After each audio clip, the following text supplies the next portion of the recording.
de-Benzinization or de-Ivanishvilization of Georgia.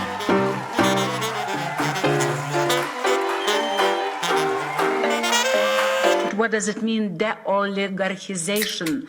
It means de-Benzinization or de-Ivanishvilization of Georgia. გამარჯობა მეგობრებო, ფორმულას ეთერში თქვენ უყურებთ 219 ეპიზოდს გადაცემისა კვირაში ერთხელ მიშამ შვილდაძესთან. გადაცემას დავიწყებთ სასიამოვნო უცნაური ნიუსით.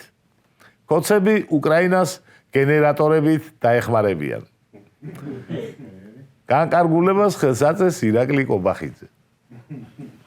ამ დახმარებით საქართველოს ხდება მსოფლიოში უკრაინის ყველაზე დიდი მხარდამჭერი ერთსულ კოცზე. ეს არ არის პირველი შემთხვევა, 2023 წელსაც უკრაინაში 25 ერთეული მაღალი სიმძლავრის გენერატორი გაიგზავნა. იმედია, უკრაინელები ამ გენერატორებს არ გამოიყენებენ დრონების დასატენად და ომში არ ჩაგვითრევენ. დაბნეულობა შეინიშნება ქოს პროპაგანდისტებში. რა ხდება? უკრაინისკენ ვართ ახლა? არ ვიცი, გეტყვიან. ალბათ, ან ჯერჯერობით. ან ჯერჯერობით შეიძლება ყველაფერი ძველებურადაა. სავარაუდოდ, კოცები განადგურებული საერთაშორისო იმიჯის გაკეთილშობილებასაც ცდილობენ. თუ რამე შეიცვალდა უკრაინისკენ გადავედით და ევროპა კარგი გახდა ისევ, დაგიკავშირდებიან. მანამდე უბერეთ ძველებურო, deep state-ი როგორიც ევროპა გეია, სიძეს ააზდოს ერქმევა, ძალი, რავი. გრძელდება დაჭერები. კოცებო, ბოლო 5 წელი გეუბნებით, რომ კორუფციაში იხრჯობით თქო და კომენტარებში სირცხვილებს მიწერდით. ეხლა დამიწერეთ, აბა, როდის არ გიჯერებდით შეგასიებულო,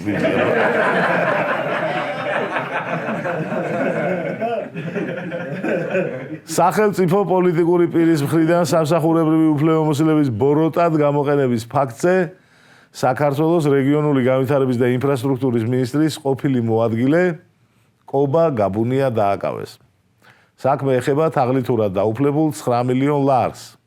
9 მილიონ რაღაც ლარს უფრო სწორად. არ ვიცი, არ გვინდა რიცხვები მოგახვიოთ თავს, თორე ეს რაღაცა კია 365,000.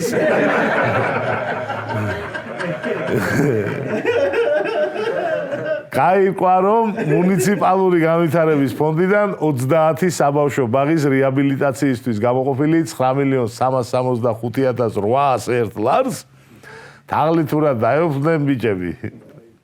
ბრალი წარედგინა მუნიციპალური განვითარების ფონდის ყოფილ აღმასრულებელ დირექტორს დავით ტაბიძეს. საბოლოო ჯამში გაირკვა, რომ ამ თანხით უნდა აშენებულიყო 22 საბავშვო ბაღი. მე თუ მკითხავ, ეს მაყუთი სრულიად საკმარისია, რომ საკუთარი შვილები კერძო ბაღში მიიყვანო.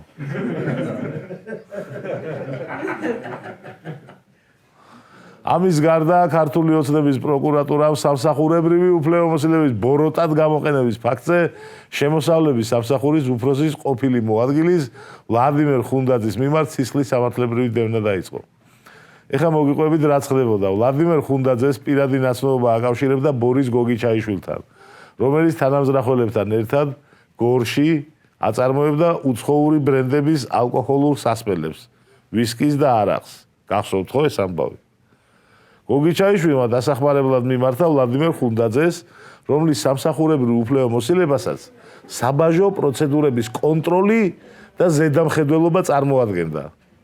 რაში ჭირდებოდა დახმარება, რაში და ალკოჰოლური სასმელების დასამზადებლად საჭირო სხვა და სხვა პროდუქციის საქართველოში უსაფრთხოდ შემოსატანად. ასე რომ, მეგობრებო, დავშვიდით.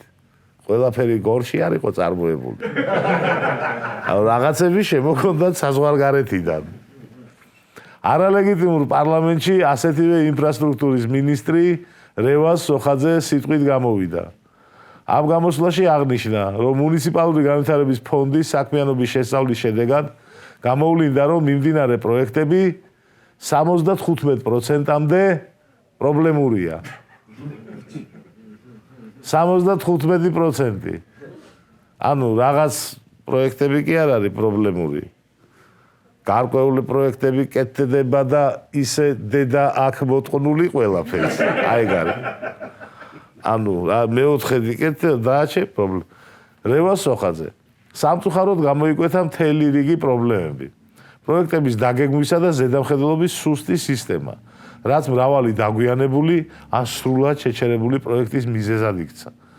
კერძოდ, მაგალითად 214 მიმდინარე პროექტიდან 161 იყო პრობლემური, რომელთა ჯამური ღირებულება 1 მილიარდ ლარს აღემატებოდა. წუხდა რევაზი. 214 პროექტიდან 161 რო პრობლემური გაქვს. დარწმუნებული ხარ, რომ ოპოზიცია უნდა აკრძალოთ?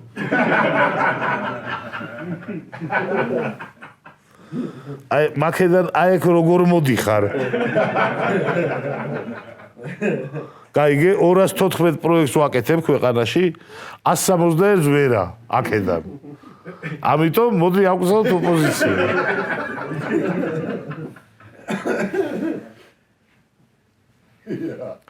საკონსტიტუციაში ხოცებმა სარჩელი შეიტანეს პარტიების აკრძალვაზე. კახარიას პარტია ამ სიაში ვერ მოხვდა, რადგან პარლამენტში შევიდა და თავი გადაირჩინა. მე არ დამაბრალოთ ამ სიტყვების თქმა? ეს კობახიძემ თქვა. შალვა პაპუაშვილმა ბრიფინგზე ჩამოთვალა პარტიები, რომლებსაც აკრძალვას უპირებენ. ეს პარტიებია ნაციონალური მოძრაობა, ახალი და ლელო. 2024 წლის არჩევნებზე ხოცებმა დაიწერეს პირველი ადგილი. მეორე, მესამე და მეოთხე ადგილებზე გასულებს კი აკრძალვას უპირებენ. ხოცების საკონსტიტუციო სარჩელში არის ერთი ძალიან საინტერესო ნაწილი. ხოცების მტკიცებით, ნაციონალურმა მოძრაობამ საქართველოს დამოუკიდებლობისა და ტერიტორიული მთლიანობის წინააღმდეგ ქმედებების ჩადენა 2012 წლის შემდეგაც განაგრძო. ანუ 2012-მდე თავისთავად და თურმე მერეც. 2022 წელს უკრაინაში რუსეთის შეჭრის პირველივე წუთებიდან გამოვლინდა არაკონსტიტუციური პოლიტიკური პარტიების მიზანი და მცდელობა რუსეთ-უკრაინის ომის ფონზე საქართველოსა და რუსეთის ფედერაციას შორის კონფლიქტი მაქსიმალურ ნიშნულამდე გაემწვავებინათ. ანუ გლობალური ომის პარტია ნაციონალური მოძრაობა აღმოჩნდა. საკონსტიტუციო სასამართლოს 9 თვე აქვს ეხლა რომ ამ ბოდვაზე რამე რო თქვას რომ კიო ეგრე იყო. რავი, აბა რა უნდა თქვას. იმედია 9 თვეში გავყრით ამათ. ოღონდ საკონსტიტუციო სასამართლოს თხოვნაა რომ მაქსიმუმ 4-5 თვეში გავყაროთ. იმიტომ რომ მე-9 თვეს თუ გავყარეთ, ახალი გადაწყვეტილების დაწერას ვერ მოასწრებენ.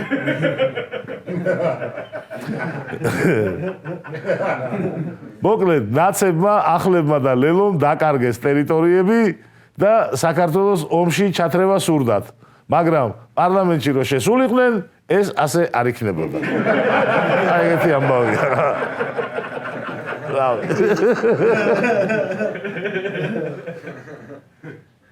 არ შედიხარ პარლამენტში.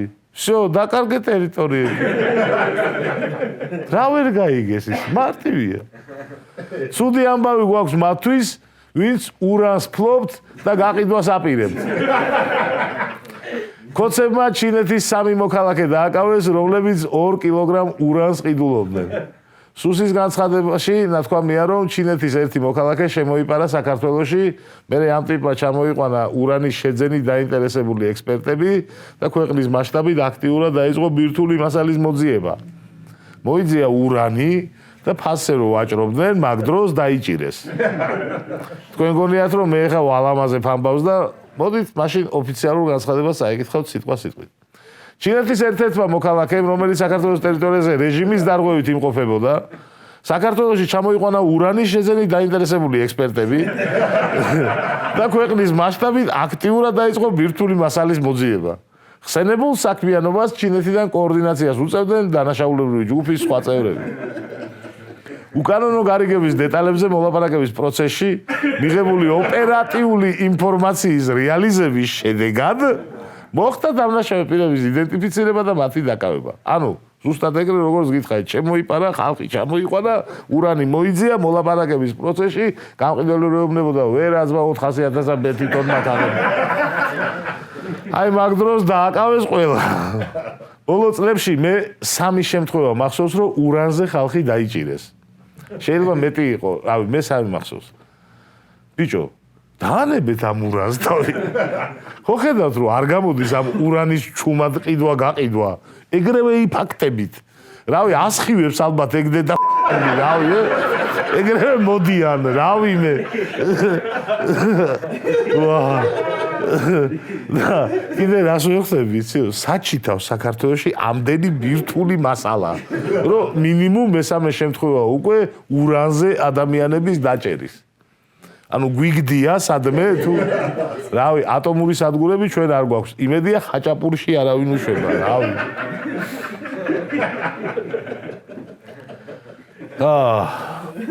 ძალიან დიდი ხანია არ შეგვიხედავს რა ხდება სამთავრობო მედიაში. გადავხედეთ იმედი ნიუს და დაიბადა ახალი რუბრიკის იდეა.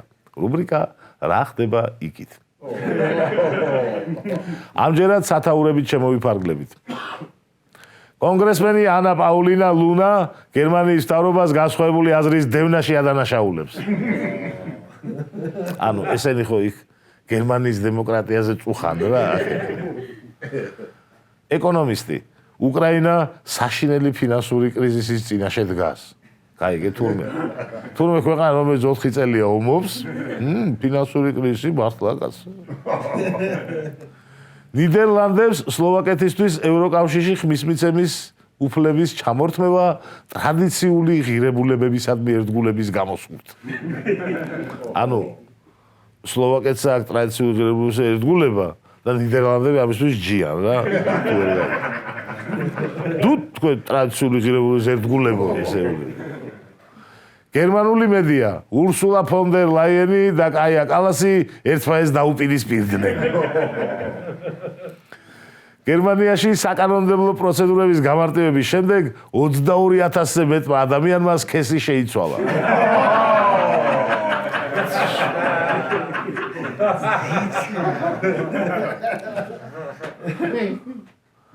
რავი, ყველა ქალაქზე ერთიც არ გამოდის მე.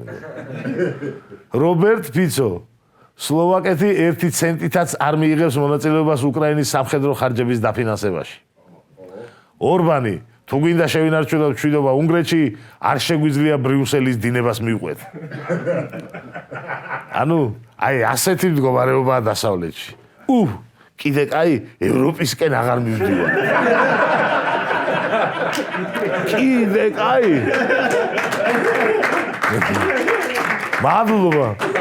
მადლობა ღალატისთვის.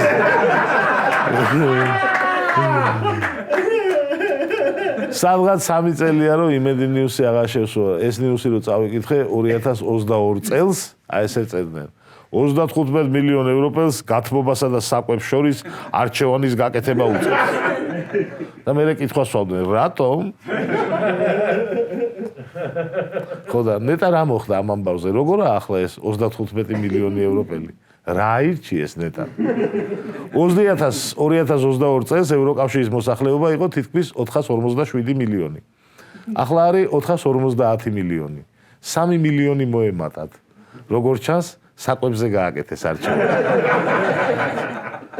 გათბობაზე რაღაც ალტერნატივა მოიფიქრეს როგორც ჩანს. მაგარი სათაურის იდეა მაქვს იმედი ნიუსისთვის. გეი ევროპა მრავლდება, მრავლია.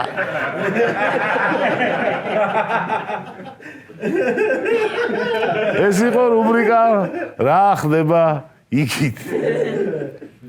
რამდენიმე თვეში დაგხედავთ კიდე, ან წელიწადში, ან რავი, ნახოთ. დასრულდა ოქტომბერი, ეს რას ნიშნავს? არაფერსაც არ ნიშნავს, მაგრამ ჩვენ შეგვიძლია გავაკეთოთ რუბრიკა ოქტომბრის ტოპ 5 განცხადება. მეხუთე ადგილი, თენგიზ შარმანაშვილი. ჯარიმებმა იმიტომ არ იმუშავა, რომ Deep State აგროვებდა ფულს და აქციის მონაწილეებს ეუბნებოდა, წადი, მე გადავიხდიო. როგორც ჩანს, Deep State-მა ქართული ჯერ კარგად არ იცის, თორე გვეტყოდა, წადით. მე გადავიხდიო, იმიტომ რომ ქოცების დათვლითაც კი მინიმუმ 50 კაცი ხო ვართ და წადი რა პონჩი, წადით. მეოთხე ადგილი დიტო სამხარაძე. არც ღარიბაშვილის, არც ლილუაშვილის გამო მოვედი ოცნებაში. მოვედი მხოლოდ ბატონი ივანიშვილის გამო. მინდა შევაქო სამხარაძე, რაც არ უნდა ხდებოდეს ქვეყანაში. დიტო ყოველთვის ახერხებს ყველაფერზე დაბლა იდგეს. არასდროს გვიყადრებს თავს, არასდროს გვიყადრებს, მუდამ ყველაფერზე დაბლა. მესამე ადგილი ირაკლი კობახიძე. გვინდა დავამკვიდროთ ერთი ძალიან მკაფიო პრინციპი. ერთი ქალაქი, ერთი ფაკულტეტი. 1963 წელს ამერიკის უზენაესმა სასამართლომ გამოიტანა ისტორიული გადაწყვეტილება და დაადგინა პრინციპი ერთი ადამიანი, ერთი ხმა. ეს პრინციპი გავრცელდა მთელს მსოფლიოში და მასზე დაშენდა ყველა პატიოსანი საარჩევნო დემოკრატია. სამწუხაროდ, ჩვენ ეს ვერ შევძელი. თუმცა ერთი ქალაქი, ერთი ფაკულტეტი შეიძლება გამოგვივიდეს. არ არის გამორიცხული, ეს შეიძლება გამოგვივიდეს. ერთი ქალაქი, რა არის, არ ვიცით, მაგრამ ის არ გამოგვდის. მეორე ადგილი, შალვა პაპუაშვილი. ორ განცხადებას წაიკითხავ და უნდა გამოიცნოთ, რომელი თქვა შალვა პაპუაშვილმა. სპეციალურად სუქდებიან, იმიტომ რომ რუსთაველის გადასაკეთად არ ყოფნით ხალხი. და ბ. ფეხებ გაფარჩხული კეტავენ გზას, იმიტომ რომ არ ყოფნით ადამიანები. რომელი თქვა შალვამ? სორი, პასუხია ბ. ფეხებ გაფარჩხული კეტავენ გზას, იმიტომ რომ არ ყოფნით ადამიანები. სპეციალურად სუქდებიანო რო ეთქვა, გავიყვანდით პირველ ადგილზე. მაგრამ ვინაიდან უფრო ეგრე თქვა, გავა მეორე ადგილზე. დიქტატურა ხო საშინელებაა, მაგრამ აი გოიმი დიქტატურა ძალიან აუტანილი ყოფილა. პარლამენტის თავმჯდომარემ, თუნდაც არალეგიტიმური პარლამენტის თავმჯდომარემ, რატო უნდა თქვა სიტყვა ფეხებ გაფარჩხული? რა უბედურება, რა დონია, რა ჯანდაბაა ეს. საბჭოთა კავშირში ვიცხოვრეთ 16 წელი. არ ვარ დიქტატურის უნახავი ადამიანი. მაგრამ ბიჭო, საბჭოთა დიქტატურის მსახურები ასე არ ლაპარაკობდნენ. რა ფეხებ გაფარჩხული და რა აკაცუკები. მოიქეცით წესიერად, რა ცანცარებთ. შეხედეთ სხვა დიქტატორებს. ეგრე იმანჭებიან.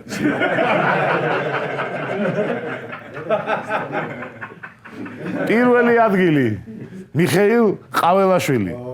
ბალტიის ქვეყნებს ჩვენი შურთ.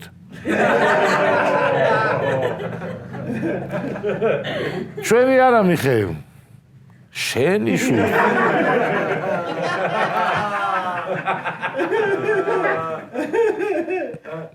ხოლო შენი, რავი, აბა, რომელ მაგათ პრეზიდენტს გაუტანია მანჩესტერისთვის გოლი? ახალგაზრდებო, მაშინ მანჩესტერისთვის გოლის გატანა არ იყო პატარა ამბავი. ახლა რო ყველა უტას ეგრე კი არის. და ოსკარი. ამერიდან ჩვენ ტოპ 5-ში გვექნება პირველი ადგილი და გვექნება აგრეთვე ცალკე ოსკარი. ოქტომბრის თვეში ოსკარი გადაეცემა ირაკლი კობახიძეს განცხადებისთვის. დღეიდან თუ სადმე ნახავთ კორუფციის ნიშნებს, პირადად ვაგებ პასუხს. ანუ ხალხო, მორჩა, დღეიდან კოცები ფულს აღარ გვპარავენ.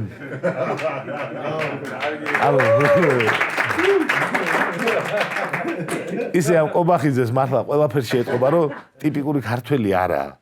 არასკევს განაცხადა, რომ დღეიდან ფულს აღარ გვპარავენ. ხო შეიძლება ეთქვა, რომ ორ შაბათიდან.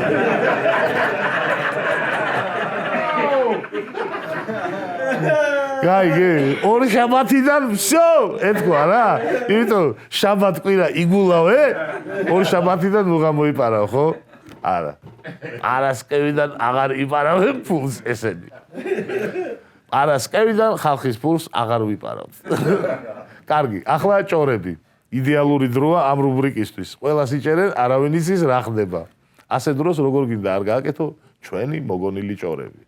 შეგახსენებთ, რომ ნებისმიერი დამთხევა, ნებისმიერი იქნება შემთხვევით. კაი, დავიწყოთ. თურმე საქართველოს აქვს ორი სახელმწიფო ბიუჯეტი, თეთრი და შავი. და კოცები ორივედან იპარავენ.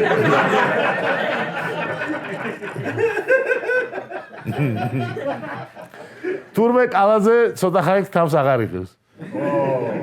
აუ, მიწყნარდეს ცოტა.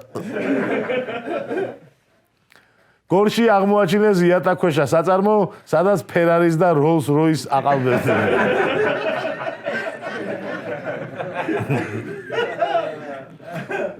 ქობულეთის მერიის თანამშრომლებმა ქობულეთის რეაბილიტაციისთვის გამოყოფილი ფულით ბათუმში დაისვენეს. სურამში მოქალაქე წითელ წიგნში შეყვანილ ციყვებს გალიაში არ ბენინებდა და ბიტკოინებისთვის დენს აწარმოებინებდა. კოლხეთის დაცულ ტერიტორიაზე არაბები საცხოვრებელ კომპლექსს ააშენებენ, რომლის მაცხოვრებლებიც კოლხეთის უნიკალურ ფლორა-ფაუნას დაიცავენ. კონტრაქტში ეწერება პირდაპირ. კოცების ყოფილი მინისტრის სახლის შრეკისას აღმოაჩინეს მერსედესის ოქროს კაპოტი და მერსედესის ოქროს მარცხენა კრილო. ოქროს მერსედესს აწყობდა ეს რა, მაგრამ არ დასალდა. ერთ-ერთი მონასტრის შესაწილში 1,5 მილიარდი გაათეთრეს. ბორჯომის საკრებულოს აპარატის ყოფილ უფროს მისაღებ ოთახში 2000-ზე მეტი კუბი უკანონო ხეტყე უპოვეს. ლოტკინის ნავთობ გადამამუშავებელ ქარხანას უკრაინული დრონი მოხვდა. ასე გავიგეთ, რომ ლოტკინის ნავთობ გადამამუშავებელ ქარხანა გქონია. დააკავეს ფერმერი, რომელიც ძროხებს სკლინტის მაგივრად ძღნელს აჭმევს. დღეისათვის ეს იყო ჩვენი ბოლო მოგონილი ჭორი. შეგახსენებთ, რომ ნებისმიერი დამთხოვა იქნება შემთხვევით. ახლა მთავარი შეკითხვა. ჩვენ რა ვქნათ ჩვენ? დავაკვირდეთ მეგობრებო და ორშაბათიდან ქოცებმა მართლა თუ შეწყვიტეს ბიუჯეტის ფულის პარვა. ესე იგი იმაზე ცუდათაა ქვეყანაში საქმე, ვიდრე გონია და სანამ ჩამოგვექცა ეკონომიკა თავზე, იქნებ მანამდე მოვასწროთ ქოცების გაშვება. ბრძოლა გამარჯვებამდე. სულ ეს იყო რაც დღეისთვის მინდა მეთქვა. შევხვდებით მომავალ შაბათ ფორმულაზე. დროებით.